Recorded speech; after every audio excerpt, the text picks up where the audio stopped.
కృష్ణా జిల్లా పెనమలూరు నియోజకవర్గంలోని వరద ప్రభావిత ప్రాంతాల్లో కేంద్ర బృందం పర్యటించింది. చోడవరంలో బొప్పాయి, అరటి, కందితో పాటు దెబ్బతిన్న పంటల్ని పరిశీలించింది కేంద్ర బృందం.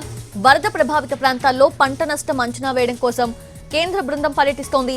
వారం రోజుల పాటు ఇళ్లలో వరద నీళ్లు ఉండటంతో సామాన్లు కూడా పనికి రాకుండా పోయాయని కేంద్ర బృందానికి విన్నవించుకున్నారు బాధితులు.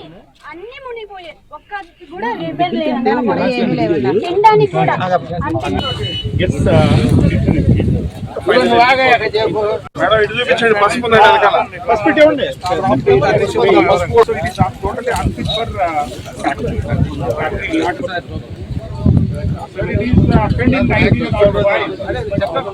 We showed that Union Minister just told us that they take 5 lakhs per acre. కూడా మేము ఇది చేసుకోవడానికి ఎమ్మెల్యే గారు ఎంత రిస్క్ చేశారు ఆ రోజు. ఆయన ఆటో